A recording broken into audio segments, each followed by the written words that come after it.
Welcome to the Coffee House, where in the next hour, inside the Paul Wolfowitz scandal and his ouster as World Bank president, we talk with B. Edwards and Dylan Blaylock from the small nonprofit that brought down the architect of the Iraq War. He's the most talked about member of the Supreme Court, but what's Clarence Thomas really like?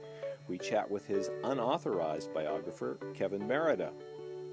75 years ago, 40,000 World War I veterans staged a protest in Washington, D.C. that was crushed by General MacArthur. But filmmaker Glenn Marcus and historian Lucy Barber say the Bonus Marchers' legacy lives on today. Democracy and diversity may not be what you think of when you think summer camp, but maybe you haven't been talking with Dr. Preet Singh until now. We've got Reuben Jackson's review of a book about the founding of the jazz label Impulse Records and a ballet with bulldozers. Liz Lerman Dance Exchange and Bowen Macaulay Dance team up at the National Building Museum.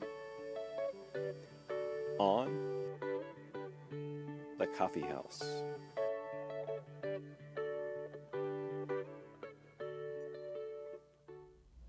Welcome to the forum at the Coffee House. Sex, corruption, hypocrisy, lies, and that Washington specialty, the cover-up, put them together, and Paul Wolfowitz is the former president of the World Bank.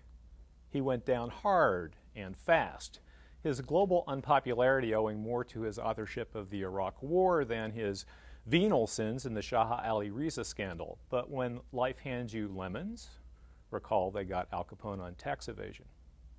How was Wolfowitz brought down? It's a Davids versus Goliath story, and with us are two of the Davids. B. Edwards is the International Program Director, and Dylan Blaylock, the Communications Director of the Government Accountability Project, the premier whistleblower support organization in the U.S., where I also happen to work. Welcome, B. and Dylan, to the Coffee House. B., how did you first get involved with the World Bank? Well, last fall, in the early fall, Robin Cleveland, who was a close aide to Paul Wolfowitz, called GAP and asked us to review an early draft of the whistleblower protection policy that Paul Wolfowitz wanted to take to the annual meetings of the World Bank in Singapore for approval by the board. And we saw the draft policy, and it had several really critical weaknesses in it. We gave her some comments on it, and the call stopped then. The next thing that happened was that the Staff Association contacted GAP and told us that the draft policy had been revived and was apparently going to go to the Singapore meetings for approval, and could we do comments with the Staff Association to senior management, which we did. So when you say revived, it wasn't revived by Paul Wolfowitz and Robin Cleveland, it was revived by the Staff Association? No, sorry, it was revived by Robin Cleveland and Paul Wolfowitz. That even after we told them that the draft policy was too weak, they attempted then to get the Staff Association to approve it and then take it to the board for approval. The weak policy, not the GAP recommended policy. Exactly. Now, Paul Wolfowitz wanted the World Bank to get involved in Iraq by getting what are called post-conflict loans for Iraq. Is that right? That's right. He had early on, as early as September 2005, which was less than 6 months after he had arrived at the bank, he began pressuring the board of directors for approval on loans that would begin reconstruction and rebuilding in Iraq. And we know, of course, that in 2005 and then into early 2006, the war was becoming much more violent rather than coming to an end, as he had predicted. And so at that point, he entered into an ongoing conflict with the board, which was quite unprecedented as a situation between the bank president and the board. And at some point, you became aware of a cover-up in Iraq regarding the death of a soldier. Is that correct? Well, not exactly. What happened was we had been involved with the staff at the World Bank in trying to draft a stronger whistleblower protection policy, And in February of this year, someone contacted us and told us that apparently an Iraqi consultant to the World Bank had been shot in Baghdad. And it is customary when there is an injury to someone who works for the bank that happens in the line of duty, that news is posted on an internal electronic kiosk so that all bank staffers know what's happened. And the news about the Iraqi consultant in Baghdad being shot was not posted. And you got this information through the Staff Association? We got it through a whistleblower who gave it to us. And you got more information from whistleblowers at the World Bank as well through the Staff Association, I'm assuming, at some point. And the issue that has really risen in public is that of Shaha Ali Riza, that is the girlfriend of Paul Wolfowitz. Dylan, how did that come to the attention of the Government Accountability Project? We were sent the payroll records of Shaha Riza anonymously, just through the mail, with just some other various photocopies of documents. But it was clear that there wasn't any return address. It was clear the person took marked steps to go ahead and make sure it was unknown where this was coming from, probably because the World Bank itself does not have any strong whistleblower protections whatsoever. And what did you do with that information when you got it? Well, we were lucky enough to make friends with Al Kahn at the Washington Post, who's the gossip columnist there, when we told him the news of the Iraqi staffer being shot back in February. So what B and I decided to do was go ahead and give the payroll document regarding Shaha Riza to Al Kahn at the Washington Post. There were many reasons for this. First of all, Al Kahn was nice enough to go ahead and cover the World Bank, which frankly there aren't a lot of reporters who do that in the nation. But additionally, Al Kahn is very influential in Washington, D.C., and a lot of people read his stuff, a lot of people inside the bank read his stuff, and we knew that he was kind of a guy who would go ahead and print some jabs. All right, so what was the problem with the deal that was given to Shaha Ali Riza? Well, the World Bank has very clear stipulations and protocols that must be followed when you give somebody a raise and a promotion. With her type of promotion, she was not allowed to receive a raise above some 12%, but she got 3 times that amount. So you're talking about, instead of around $20,000, a $60,000 raise.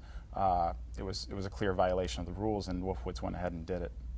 And then his spokesman said that the board had authorized it? That's right. When Al Kahn directly asked Kevin Kellums, who was one of the 2 close aides that Wolfowitz brought with him to the World Bank, he said everything that was done regarding Riza's payroll records, or regarding Riza's pay, was done at the direction of the board of directors. When he went ahead and printed that, that is, the board of directors contacted him and publicly said, that's not so, we didn't know anything about this. And that was the beginning of the NB? That was what seemed to ignite the controversy. Then there was, the board became involved because board members were concerned that they were publicly identified as approving an arrangement that was clearly at odds with bank regulations, and that in fact they hadn't done that.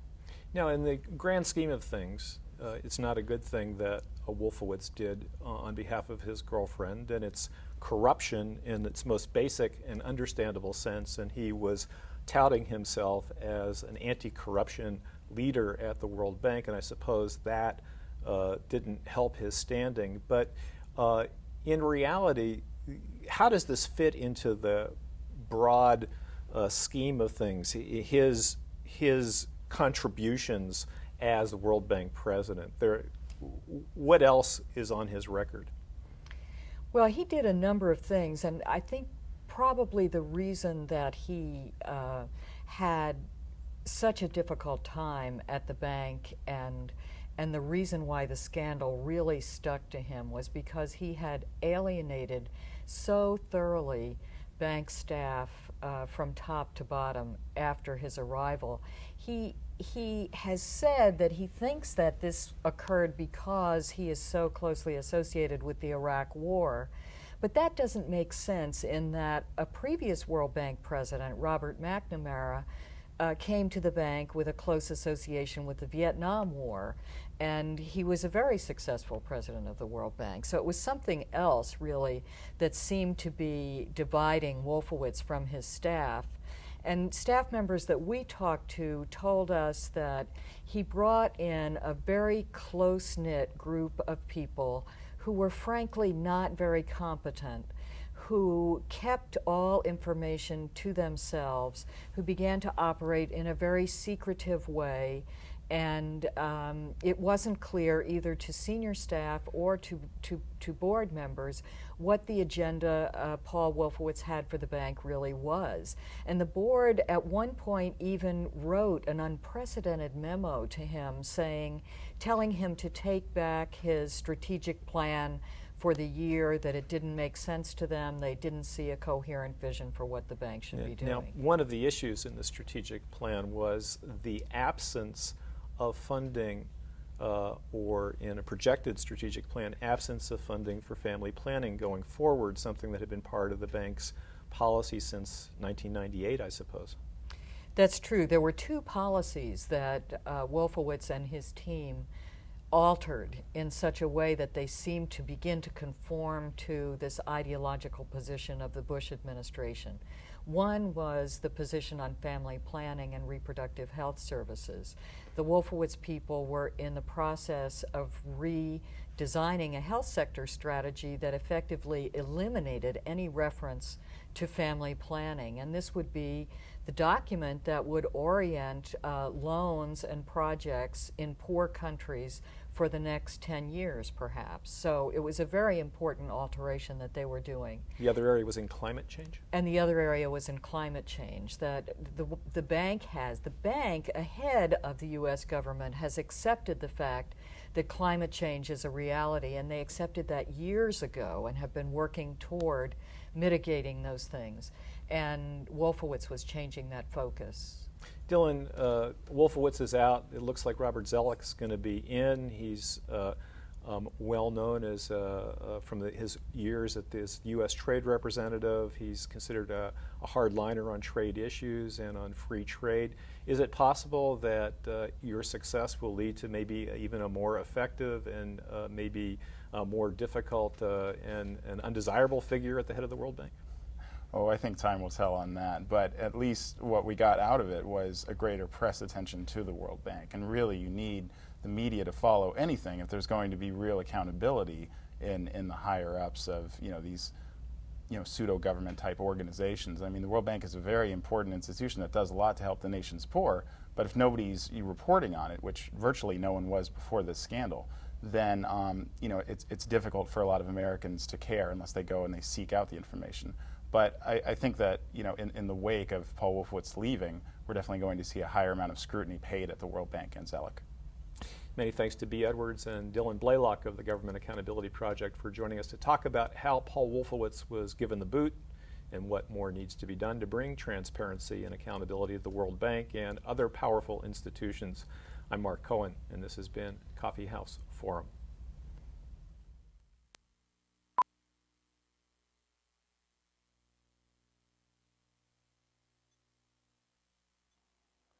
Jazz fans and critics are, for the most part, partisan as anybody pushing legislation on Capitol Hill. We rapidly embrace our love for big bands, the avant-garde, or mellow romantic crooners, defending them against all naysayers, and most importantly, change. But Ashley Kahn's The House that Trane Built, the story of Impulse Records, reminds us that it was and is possible for a record label to embrace the music in nearly all its incarnations and succeed commercially. Kahn, who has also penned equally compelling books on the making of Miles Davis's landmark 1959 recording, Kind of Blue, and John Coltrane's 1964 release entitled A Love Supreme, constructs the label's birth and subsequent flowering like a good saxophone solo. He tells us how label founder Creed Taylor built upon the success of Impulse's parent company, ABC Paramount. His track record, no pun intended, with ABC allowed Taylor and his successor Bob Thiele to sign saxophonist John Coltrane, the label's first exclusive artist, and in the mid to late 1960s, other artists associated with the avant-garde. But as Kahn reminds us, recordings like Coltrane's Love Supreme shared label space with more mainstream innovators such as pianist Earl Father Hines and saxophonist Ben Webster. Impulse touted itself as the new wave of jazz, but as House aptly illustrates, they could just as well have gotten away with calling themselves something for everyone. The house that Trane Built is not, I repeat, not a dry, deadly academic tome. It is that rarest of flowers, a historical, musical, sociological page-turner, perfect for that friend who considers jazz an oral version of castor oil. I'm Reuben Jackson, and this has been Writer's Block.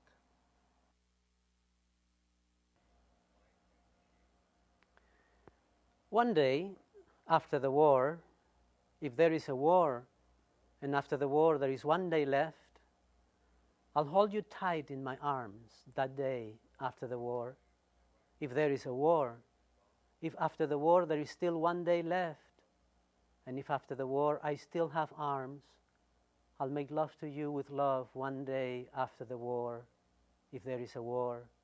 If after the war there is still one day left, if after the war there is any love, and if there is anything with which to be able to make love after the war.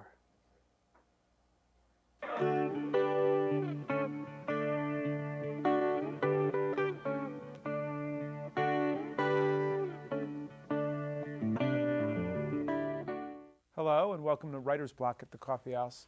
As the U.S. Supreme Court takes a hard turn to the right, renewed attention has come to the 5 justices driving American law in a conservative direction.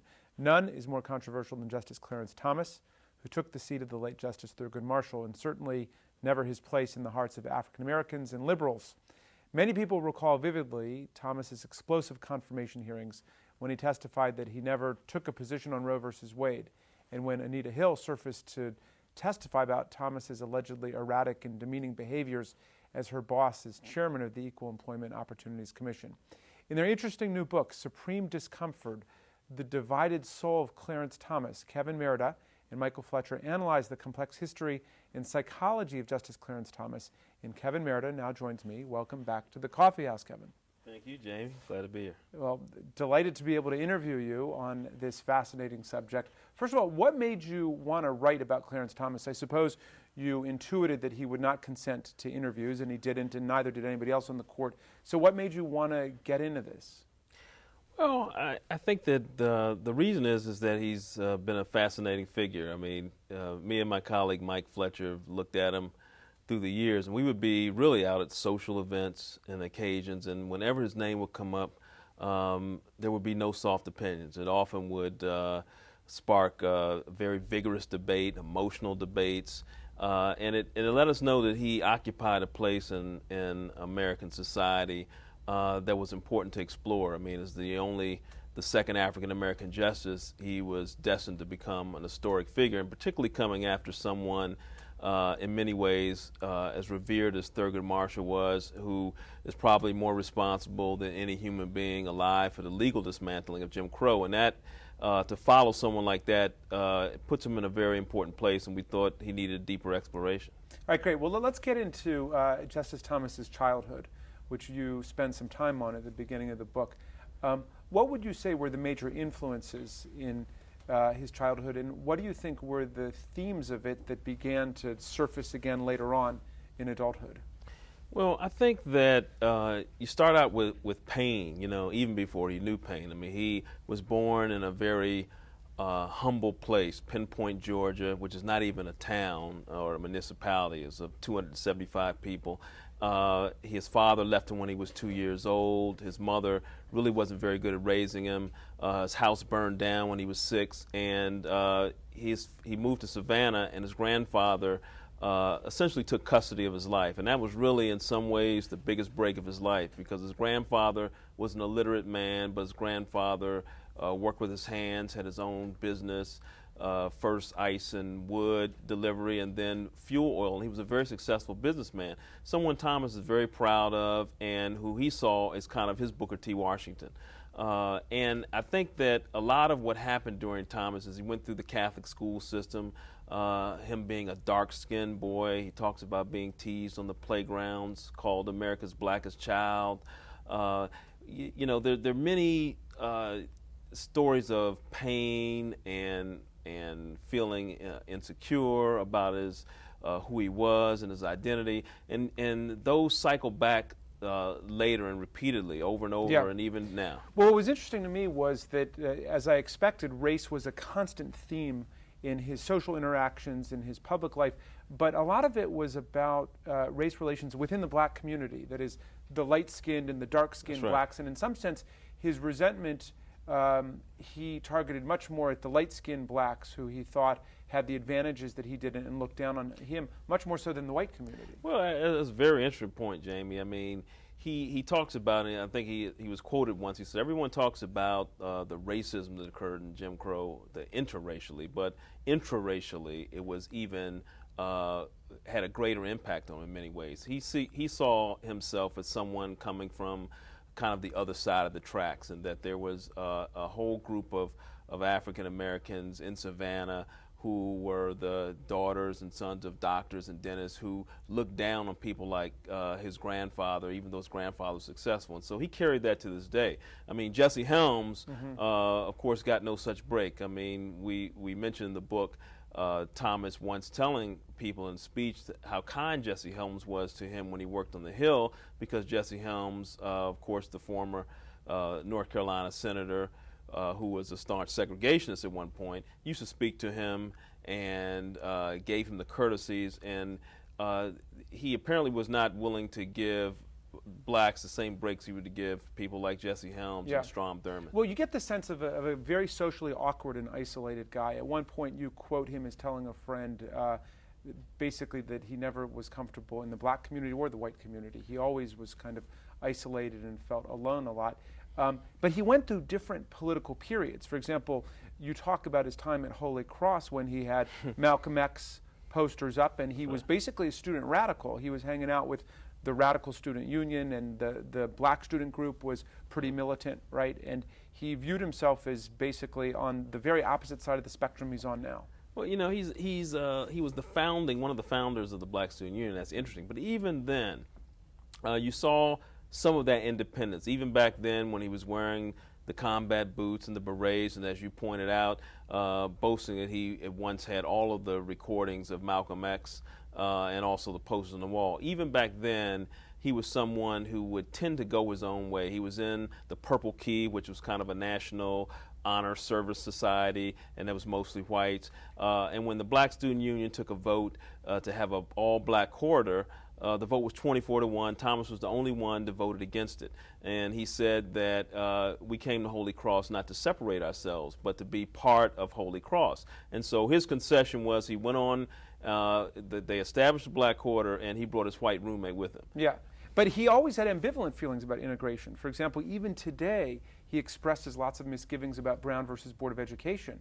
And he says, what's wrong with all black schools, right? Well, yeah, and he's been on the positive side of it as one of the few things that many people in the black community, particularly in the educational community, give his support on the court for black colleges, and that fits it exactly into what you were talking about in the Brown decision. Is that he often talks about the idea that somehow desegregation shouldn't mean that we need to be with whites in order to get a good education, and so.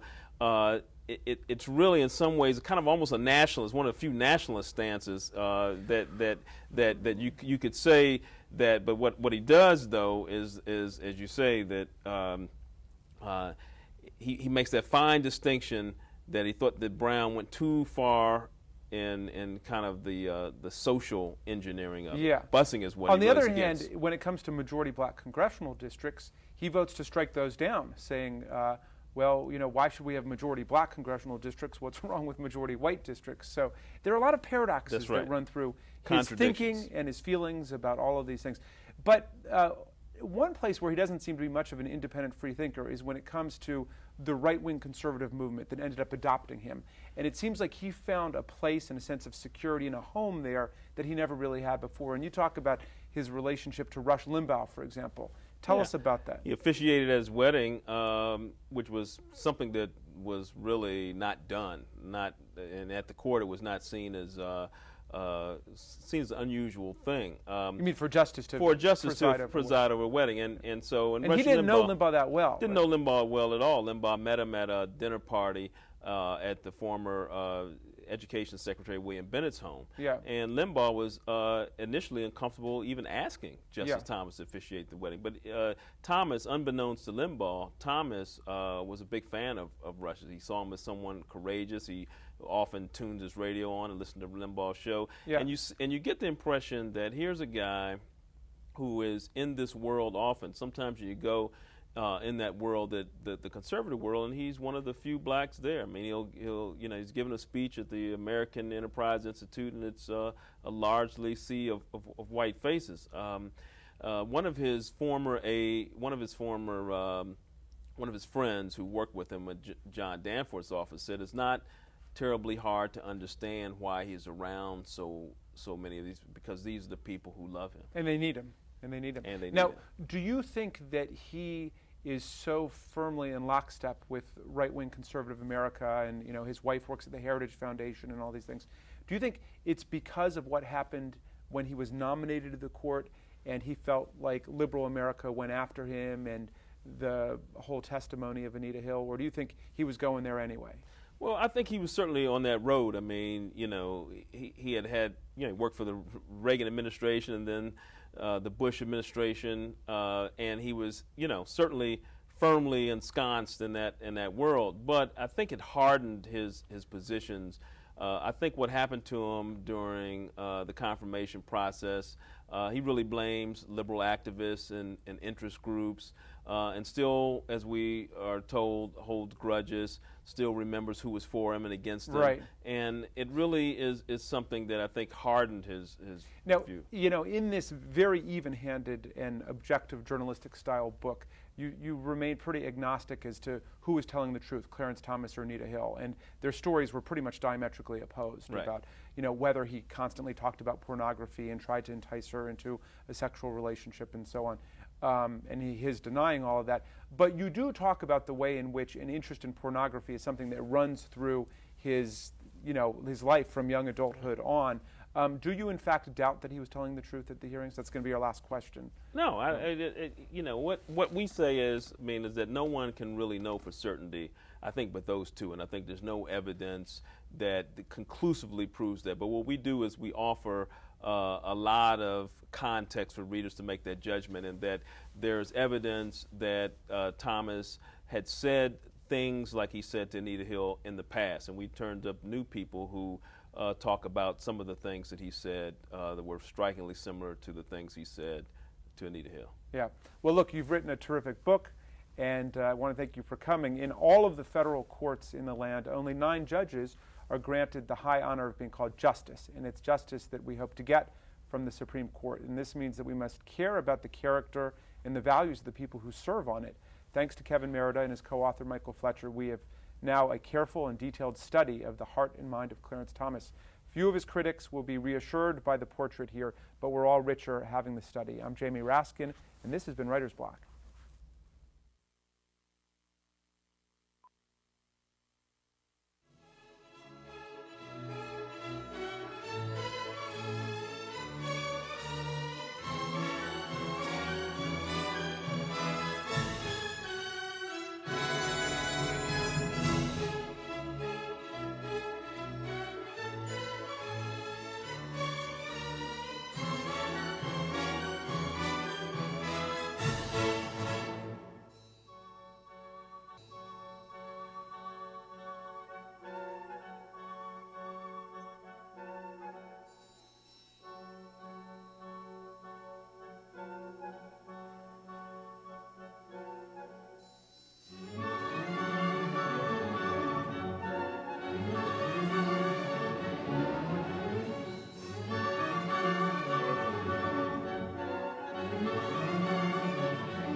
Welcome to Work Life at the Coffee House. This year marks the 75th anniversary of the historic Bonus March, one of the most controversial demonstrations ever to have taken place in the nation's capital. In 1932, World War I veterans encamped in the Anacostia section of Washington, D.C. to demand additional compensation for their time spent at war. Of course, with the Walter Reed story, the treatment of vets remains very much a concern today. We are fortunate to have with us filmmaker Glenn Marcus, whose PBS documentary tells the story of the Bonus March, and historian Lucy Barber, who appears in the film and has written a book about protest march on Washington.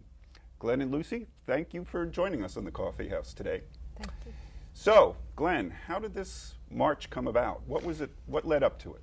Well, as in most wars, the soldiers who were sent away to fight are at an economic disadvantage against those who managed to stay home. And when the Great Depression hit in 1929, the World War I veterans were desperate, as were many Americans. They had been promised compensation by the government, and they came to Washington to demand that it be paid immediately to help stave off their desperation. So, Lucy, what happened how did they get to Washington, and what happened when they got here? Yeah, well, one of the interesting things about the Bonus March is that it doesn't happen the way we think of marches today. It doesn't happen on just one day. Veterans from all across the country, as the documentary shows, start assembling and start streaming towards Washington from Florida, from California, from New Jersey, and they start showing up around the beginning of June of 1932.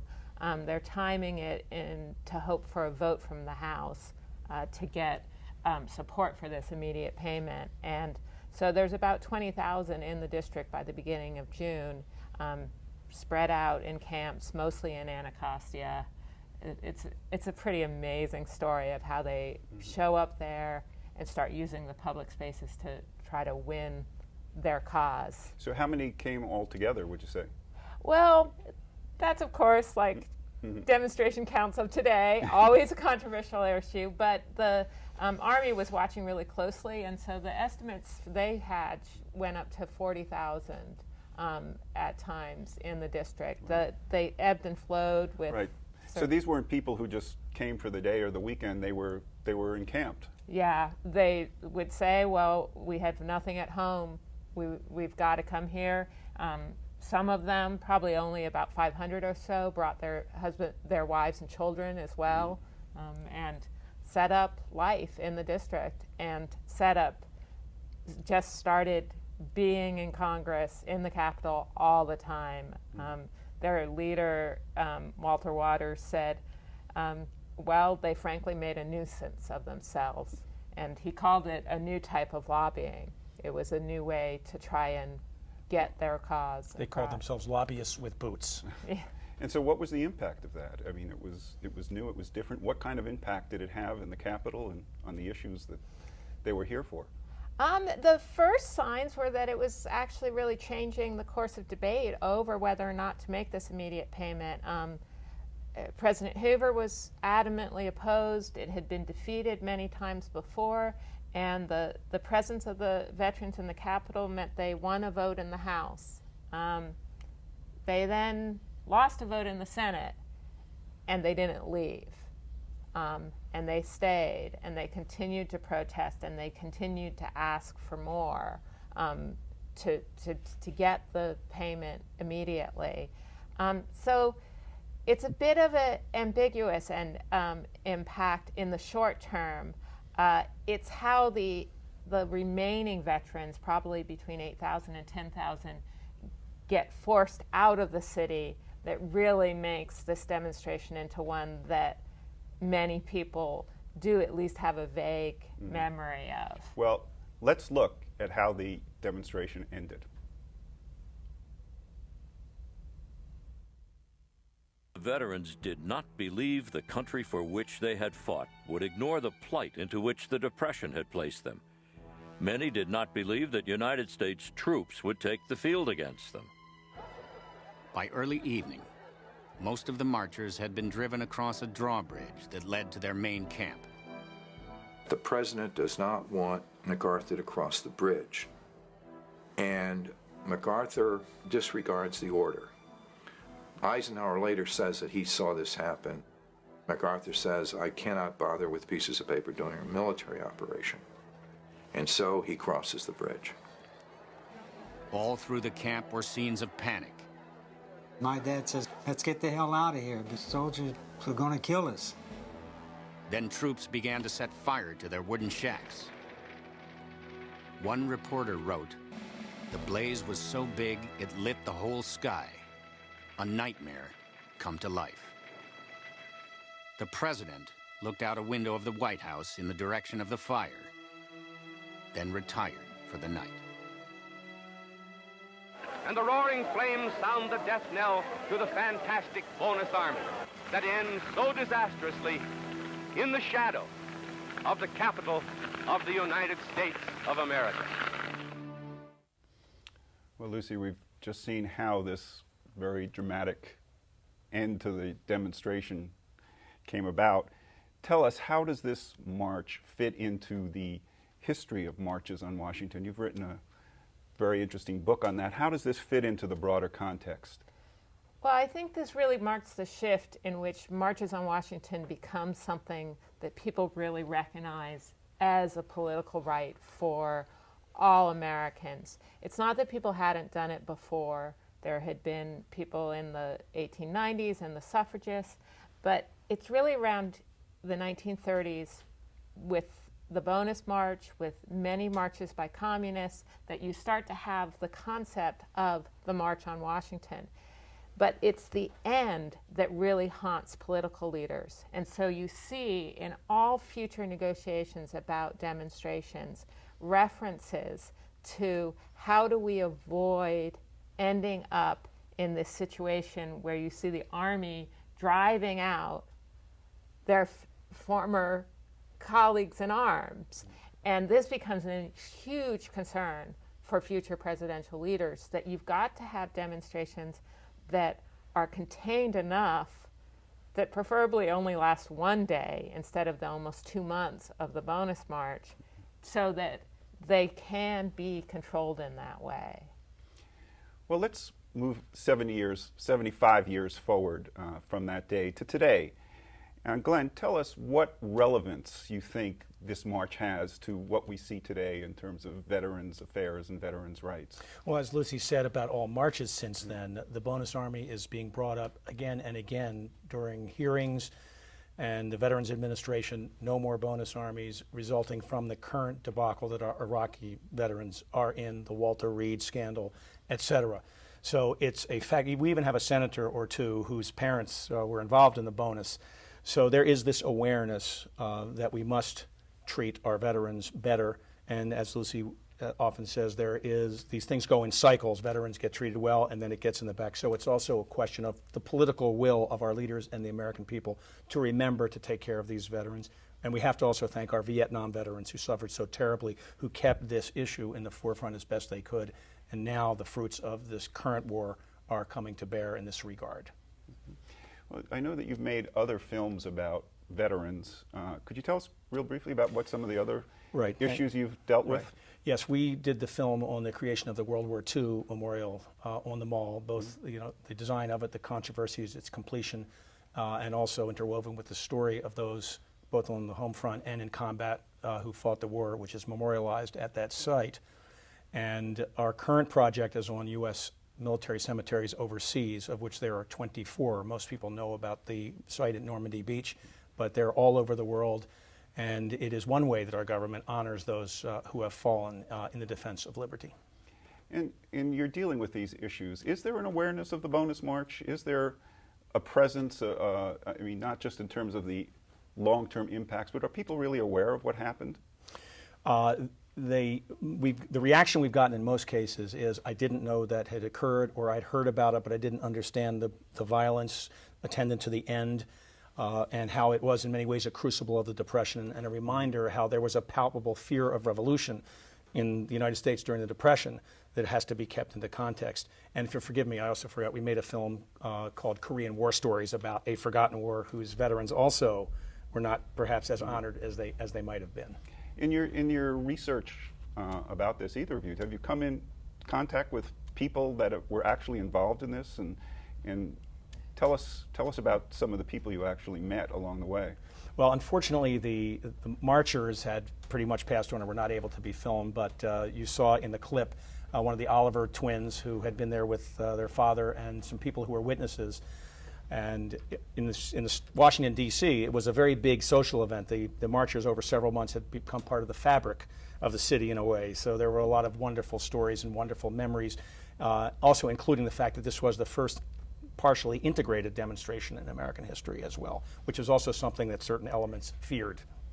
And of course, if your family lived in Northwest Washington like mine did, my great aunt remembers being told that she couldn't ride the trolley cars downtown anymore when the bonus marches were there because as a respectable white girl, all those veterans were too risky to be around, and so she was banned from what the freedom she normally had because the demonstrators were there. But lots of people really supported the cause and brought them food and other types of help at the, instead of this sort of nervous reaction of my great-grandfather. Mm-hmm. Well, the enormous responsibility of addressing the needs of war veterans is one of the many inevitable consequences of war. This July is the 75th anniversary of a moment in our history when violence and riots broke out in the nation's capital over the treatment of war veterans. The issues persist 75 years later. Thank you, filmmaker Glenn Marcus and historian Lucy Barber, for joining us on the Coffee House today. I'm Fred Feinstein, and now let's take a look at how the World War I veterans finally were compensated, but 20 years after they returned from war.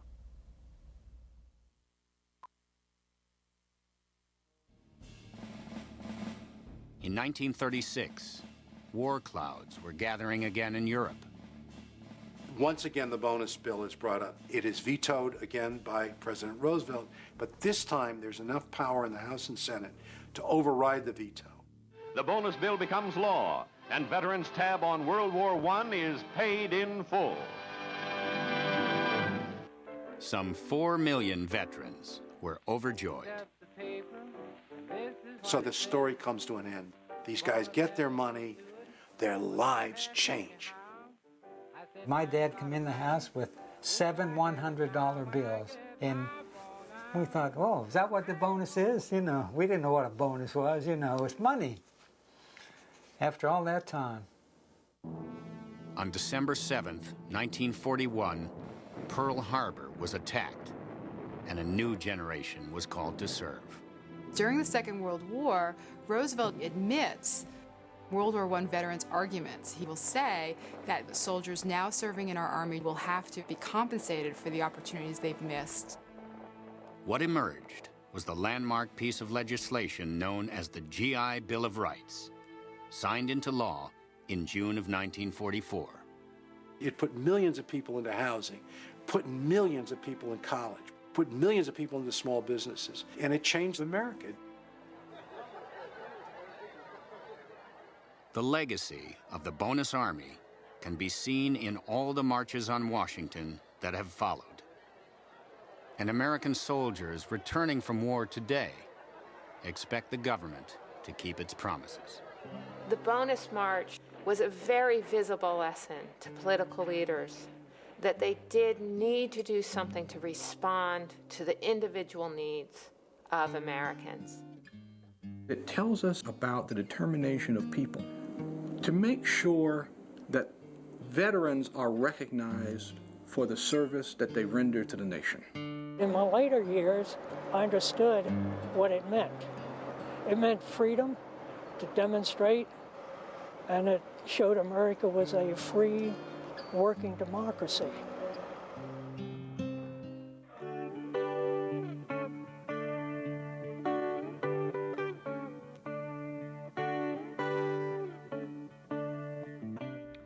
Welcome to the Willing Spirit at the Coffee House.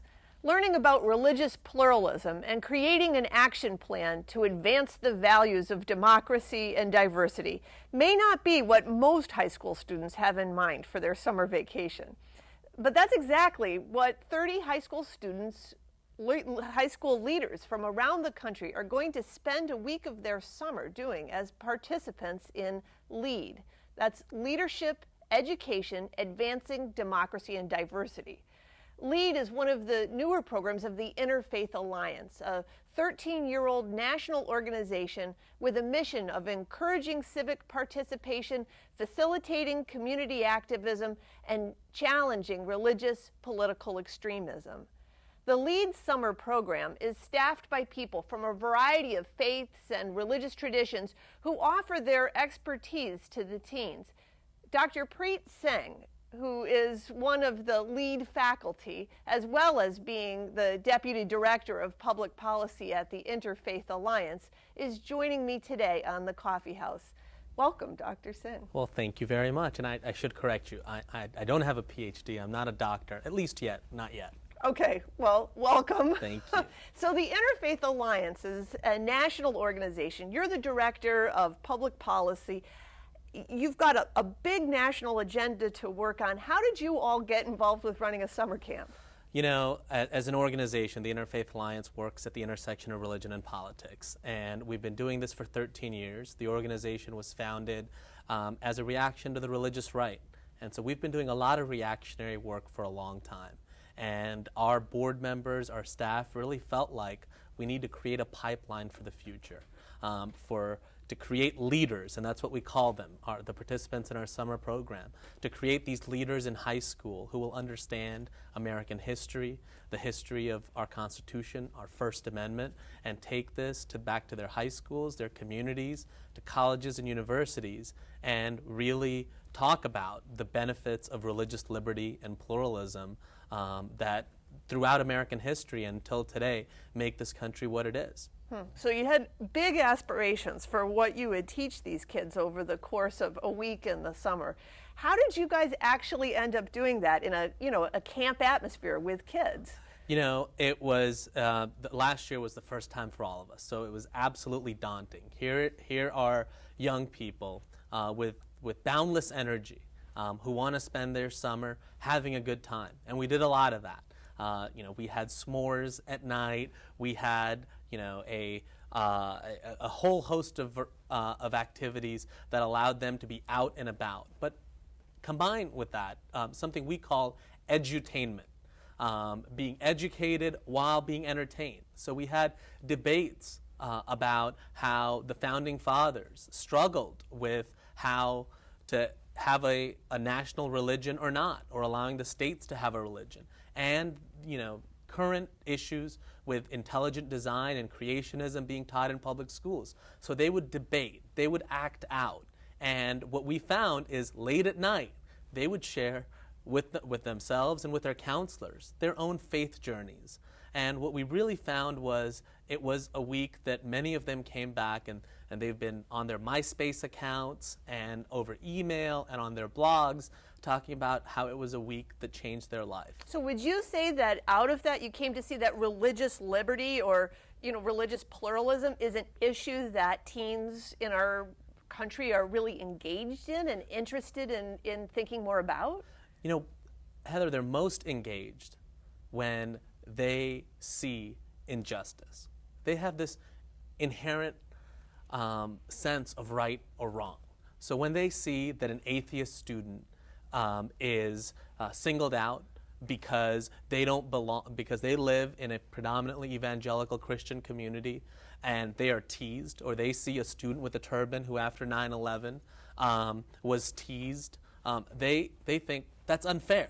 Or when they see majoritarian rule against any minority faith in America, whether it's Muslims, Jews, Sikhs, Buddhists, Zoroastrians, anybody, they feel like, this really does affect me because I believe in fairness and in justice. So when the issue's personalized, they really take a personal. They take it personally. Personally, exactly. But who's the they involved? Who was at this camp? Were these kids who had came each with a representative religious tradition that they were there to speak on behalf of? We really tried to make it as diverse as possible. We reached out to our local interfaith alliances, and we have about 47 around the country. And we said, this is the first time we're doing it. Mm-hmm. And we want young people who come back to communities and can put pluralism and religious liberty action into work when they leave their camp. So we had Catholics, Unitarians, Jews, Muslims, Christians, atheists, Sikhs, agnostics, and one who said, you know, I think I'm one religion now, but I'm thinking about converting. So we had students from all walks of life who were able to share their faith journeys. Well, that's my next question. Were they able to share with each other? Did you feel like these kids came to that environment, coming out of the religious communities they came from, sort of equipped and able to have that kind of interfaith conversation? You know, much of it developed. Some of this was us providing them the tools. A lot of what we talked about was being authentic about your own faith, but not imposing yourself on somebody else. And so, you know, some of them stumbled and they offended somebody else, but we created a safe space and we created the ground rules for them to be able to engage in these conversations. And many of them felt like their teachers, and some of them went to private schools, but most of them went to public schools, were just really afraid to talk about religion. And that's rightfully so. The Interfaith Alliance is a strong believer in the separation of church and state, in the separation of religion and government. But they know that religion plays a role in their own lives and the lives of their friends and their family and others. And so this was a place where they could share their own faith traditions. And we didn't create for them any form of public prayer. We didn't want to say, well, you know, today is a Jewish day and the next day is a Christian day.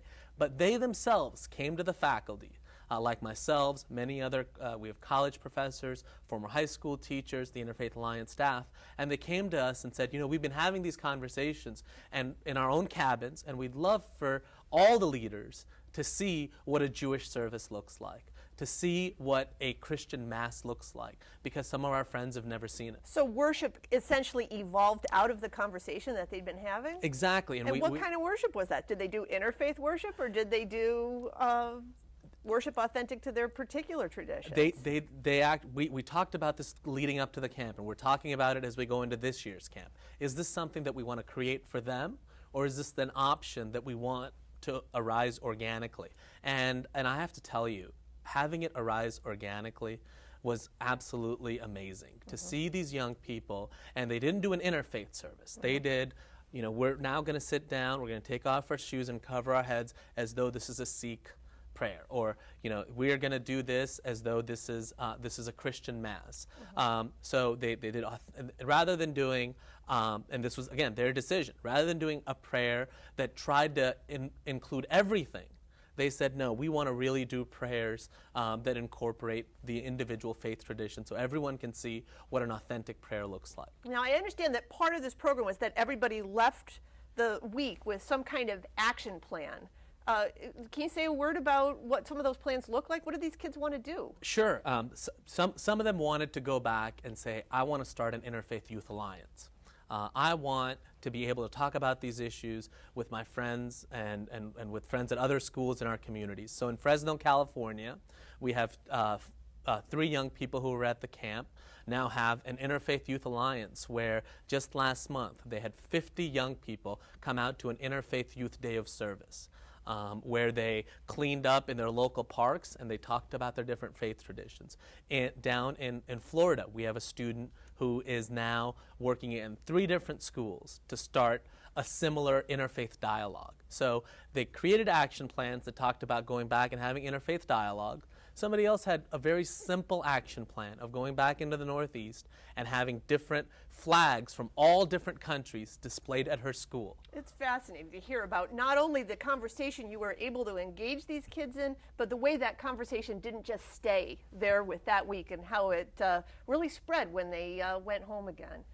So I really want to say thank you very much for joining us and for helping us to understand the ways in which even the youngest conversation members of our community can be engaged in this really important conversation. It seems like creating a sense of respect between different religions is really a key component of our democracy, but it's one that it's so hard to discuss in public forums. Hopefully the students in the LEAD program will, in fact, become the leaders in our country and our future. And I look forward to hearing news about how the seeds that you plant at these summer programs start to bear fruit. I'm Heather Kirk-Davidoff, And this has been The Willing Spirit.